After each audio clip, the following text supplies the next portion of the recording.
What's up, guys? Today we're here with the beautiful Jannecke Oinaes. Um, Jannecke is the creator and host of Wisdom from North, where she has been diving deep into the deeper meanings of life and asking the big questions. So you spend many years with some of the biggest, most influential people in the field of spirituality and consciousness and have loads of wisdom on your channel to share it with the world. Thank you for all of that, by the way.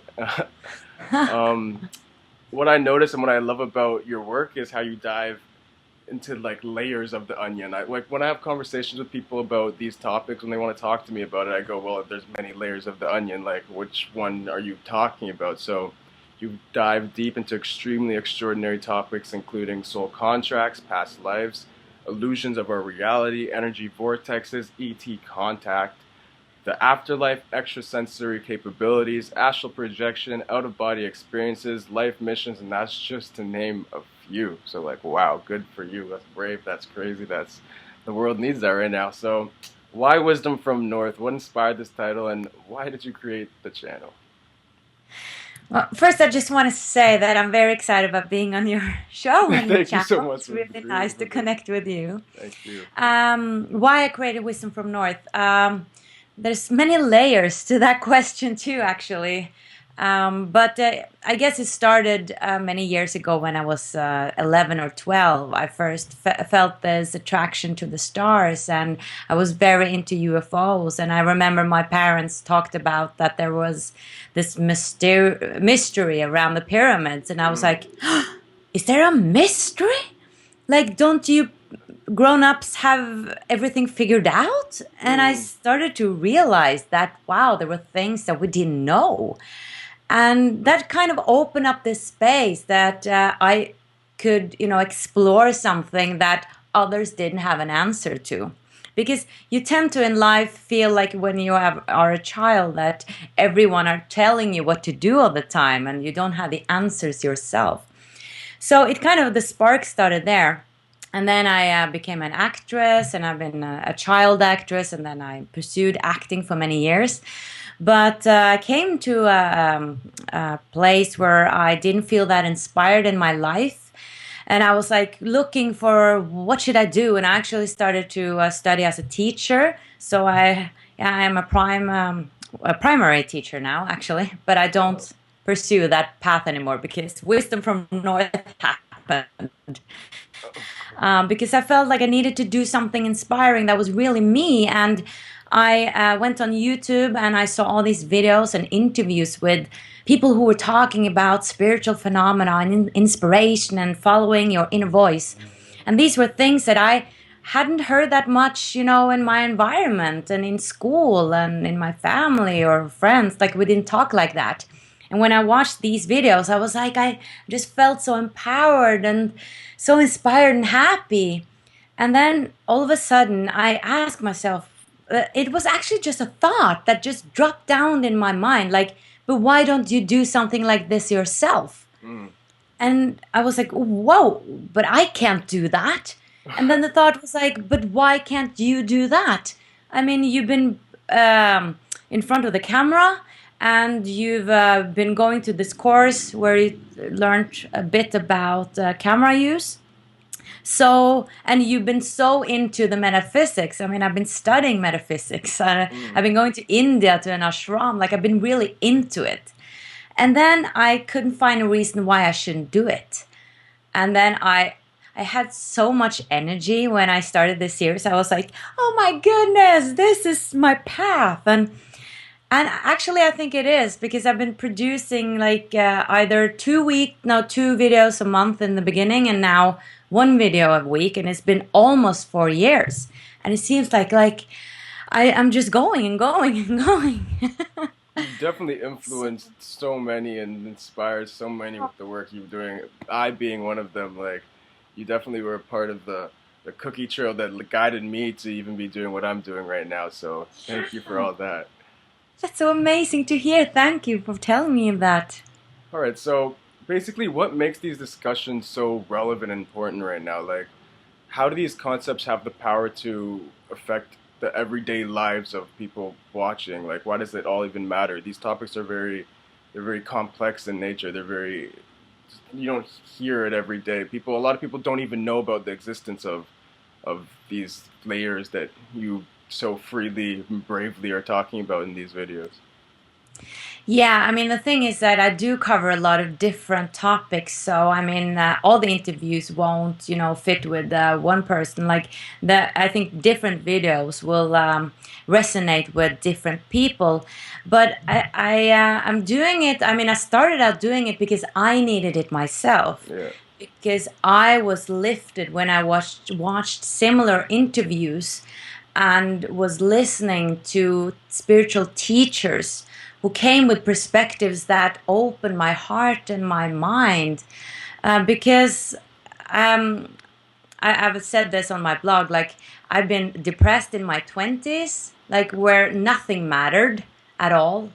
And I guess, I don't know why. I mean, I think it has to do with a part of me that's longing for something else, like that there needs to be something bigger out there.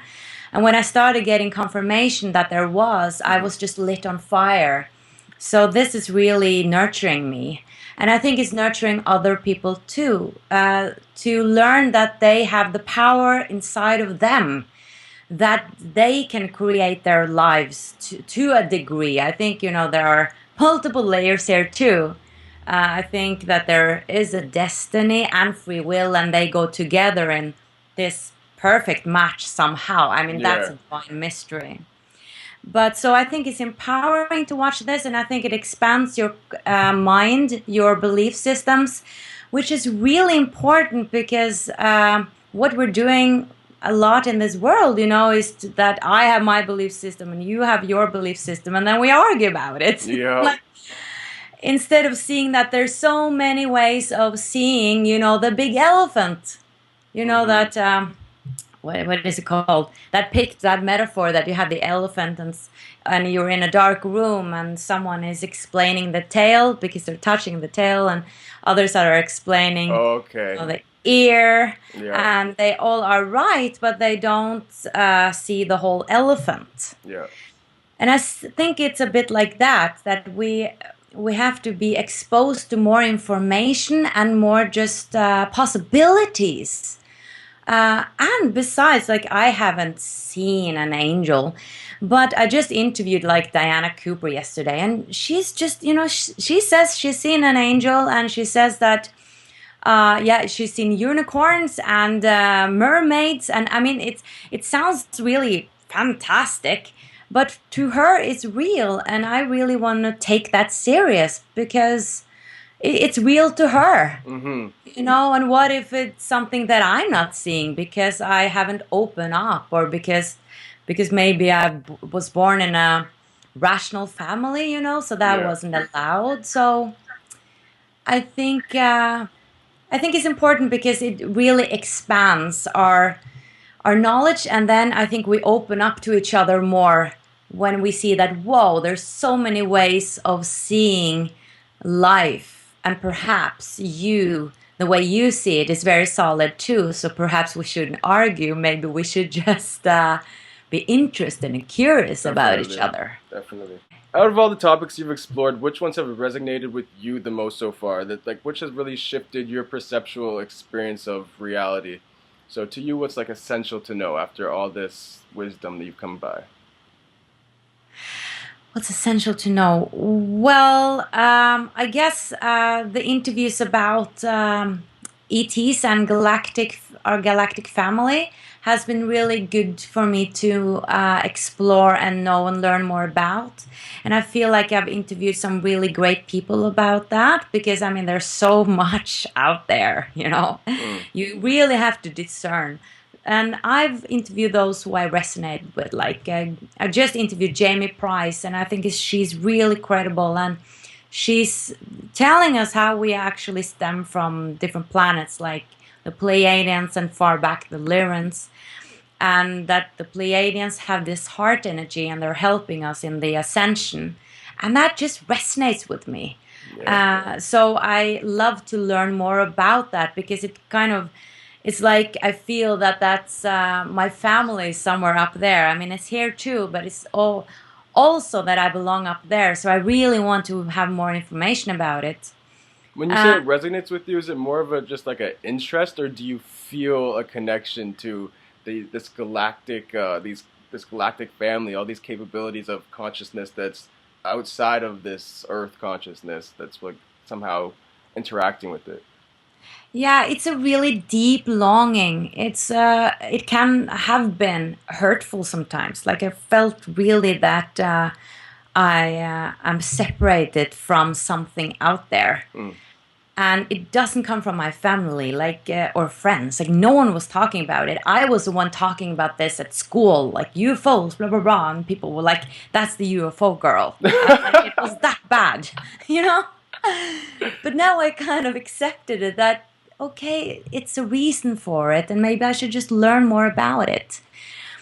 So I think actually it's real, even though I don't have any evidence. Hmm.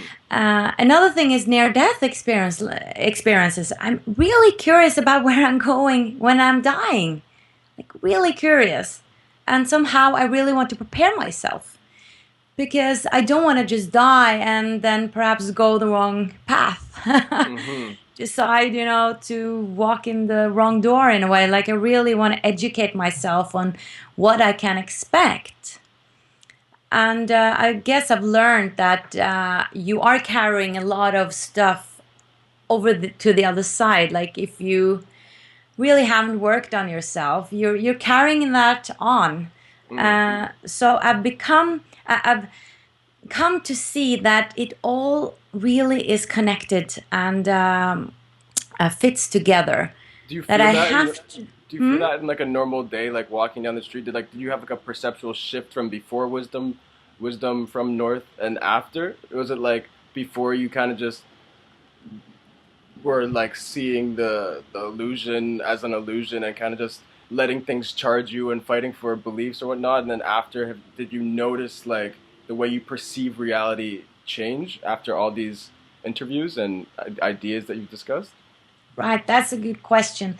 Not in that sense, in another sense, because I've always been a spiritual seeker. Okay. So before this, I went to England. I went on this lucid dream and astral travel course, and I've been to India. So I've been delving into this. But what I've noticed is that I'm much more empowered inside. Like the way I treated myself in the 20s was really awful. Like I didn't respect myself. I was in a depression. I didn't think I was valuable. And this, I realized, is just false. Like I've heard it again and again that, it's just the way you see yourself. That's what you are creating. Like that's your choice. That's something you have to work with. So I've really been much more empowered. But what shifted my perception, on the other hand, was when I was doing out of body practices when I was 27 years old. That was like before and after. Because then I had the real proof. Like doing interviews, I'm not, getting proof. I'm like getting insights and perspectives. But it needs to happen inside of me Yeah. too. Yeah. I always tell people that. People are like, Blaze, it seems like you understand these spiritual concepts. Can you teach me? Can you tell me how to think? Can you tell me what you're seeing? I'm just like, you have to experience it yourself. Anything I say is just going to be a word. It's going to be a hollow shell of an experience. It's not going to mean anything until you feel, see, whatever you go through, right? So that you said Yeah. you've had out of body experiences, or Yes, because I came to a point where I was like, I read books about this, I hear about this, but I don't know if it's true. Because how can I know if I don't experience it? exactly. So I went on this course, online course, and I really delved into all these practices. And after 5 weeks, I had my first lucid dream, Mm. and then more and more it came, and I managed to astral project, like project out of my body. And how And was that? Do you want to explain that for us? well, I had so many experiences afterwards that out of the body. It was just this 2 months period where it happened all the time. Then, but it was crazy. I mean, after that, yeah, because I was like in that other state. I was like, oh my goodness, it is real. Like it is real. There is another world or dimension or plane that exists. And people are not talking about this. I was shocked in a way. But at the same time, I was like, but I knew this all along. I understand where you're coming from too. Yeah. Yeah. But it was crazy. Like, I think I was in the astral world. And I think the astral world consists of lower energies and lighter energies, like less dense energies. Yeah. Sorry. And I was definitely in both places. Okay. So I think when you, like I said, when you're here, when we're physical and when we die, like we pull our Our stuff beliefs, over, yeah, our baggage. baggage. You do that too when you come to the astral. Yeah. Right. So you will see your fears and you will meet obstacles. And when you think about a thing, it appears. Like it's immediate manifestation. And I was also shown some symbols and I could fly there are different laws there. So you can just fly wherever you want to. I mean, this whole thing is an interview in itself, actually. Like that world is just so vast. I've done 4 videos about that where I explain how you can have a lucid dream and how you can astral project and how you can be out of body. Because there are really techniques to do this and everyone can do it. You just have to practice and practice and practice. And I'm thinking, like, why wouldn't, scientists try this? Because then they can have the proof for themselves. Exactly, right? All right, so if you're interested in astral projection, go check out those videos. Yes. So, after gathering so much phenomenal insight and wisdom, what's your personal beliefs in regards to God or Source and where we come from and where we're going as a society? Right. Well, I'm brought up with the belief system that there is a man on the cloud, in a way. So it has been very hard to leave that belief system because I'm still saying God, and I'm thinking that he's a man. It's so stuck there. But at the same time, I know that's not real. So I try to open myself up to source. I mean, that's what I've arrived at, that there's more a source somehow. But I guess my mind has a challenge with praying, for instance, to source. Because sometimes you need something specific. And I think that's why we probably have created different gods, because it's very solid. It's like, dear God, this is my lipstick, dear God. If it's just like God, then it's just like, we humans, we tend to like physical things, and we think about a man or a power. Put it in a box, Put it in a box, right? But I think that God is more actually, this is a difficult question. I'm like, what do I think about this? Actually, I think we're all parts of God. Like, I think you are God and I am God. Yeah. And we're all God. Like, everything is God. Like, this is God and this is God and everything is energy. It's the paradox of being God and being a part of God at the same time, right? Yes. And then I think God kind of separated itself into pieces. So I'm not sure. Huh? I was just saying, but each piece is whole at the same time. Yes, right. So I guess when we talk about oneness and coming closer to source, it's more like, we are different parts, like this hand, and then the source is like here, but that's not right either, because everything is God, and we can't box, like you said, what everything is. It's just all that is God. Okay. So yeah. So when it comes to that, where do you feel that we come from, and where do you see us going as a society? Like, oh, okay. With all the content you're providing, all these new ideologies, what's like the best outcome for humanity to you? Like, what's your view of the future? Well, that's an ongoing question that I'm exploring, like where we're coming from or where we're going. And it seems like I'm getting, or humanity is getting more and more information about where we are coming from. And I'm just noticing, like when I started Wisdom from North 4 years ago, Yeah. there wasn't that much information about Lemuria and Atlantis, etc. Now I hear about it all the time. Like I really see that information is coming in more rapidly now, and it's more accepted. Mm-hmm. So I think there was a fall in Atlantis, and I think there have been star beings here, and I think definitely that humans like you and I, how we are now, wouldn't be able to build a pyramid. So I think either we had different skills at that time, or that there were other beings from outside this earth that built them, and all of these megaliths and etc. And I think we are moving towards.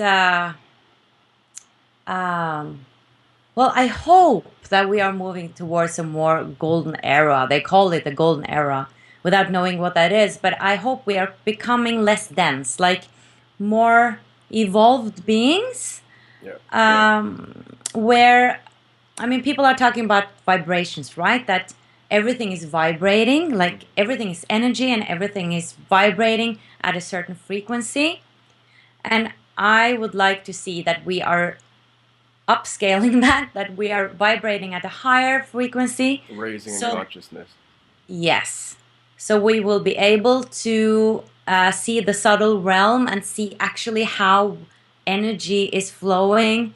Like, for instance, see how the energy is flowing between you and me, and that we can see auras, that we can really see consequences of what we're saying. Like if I'm saying you're a fool, like that you could see the energy. And if you're saying, or if I'm saying, you're wonderful, that we could see the energy, that we would start to perceive this subtle realm, because then we wouldn't hide anything from each other anymore, and we would instantly learn from mistakes, and things would be out in the open. And that we're moving into a more heart frequency, because I think we actually are. That we're moving into another dimension in a way. I hope that's the truth. I mean, I don't know this, but that's what people are telling me. You like that's a reoccurring theme you've heard? Yes, it is. Okay, some fascinating stuff. So let's talk a little bit about science versus spirituality. There are many skeptics out there that when it comes to anything spiritual in nature, it's just like, you're crazy. What are you talking about? Like what do you know? I want facts. I want solid evidence. Have you come across or felt you've seen any correlation that you found between the two, science and spirituality? Because yeah, I know that you've interviewed some people coming from both angles of the fence, the field, when it comes to these topics. So what do you think in regards to that? Yeah, I think, well, my perception is that I feel many people just want something to be true. I mean, even scientists, many are saying that, they are exploring all possibilities, but I feel like sometimes they just don't want to be open to a possibility that there's a spiritual world, or that this might be a game that we're in, or that they're not so open to explore these ideas. And perhaps they're looking in a certain direction, and then you'll find lots of things there. But I think somehow we need to see another way to find something else. And also spirituality, like there are many spiritual people who are not, so into science. And so I think really we need to bridge these two. And I think when you have decided that you're going to find something, or you want to find something, then you will find it. And I think we are also affecting what, in experiments, for instance, if we have a hypothesis, then we are affecting the outcome. Because I think we're very powerful, our minds are very powerful. And I don't think maybe that we know ourselves that well that we are able to know what our subconsciousness is believing, Yeah. So it goes so deep. I mean, we have to look inside. Actually, I think scientists also has to look inside to learn more about consciousness. Mm. I think the clue here is consciousness, to learn more about how that works and that both sides are opening up to each other and really having a curious mind. I think that will bring us together.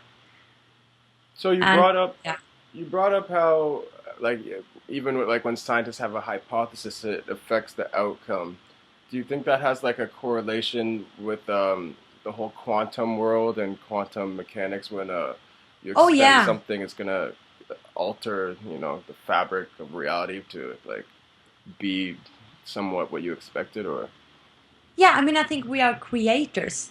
I think that scientists and science, I mean, they're spot on. Like what they're finding is true because they're and some on some level we are creating all the time. Like the universe is just expanding and expanding, I think.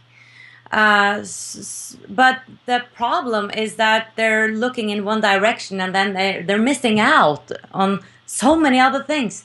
And I guess we're thinking that we have to find out what this is, but then you have everything around it. mm-hmm.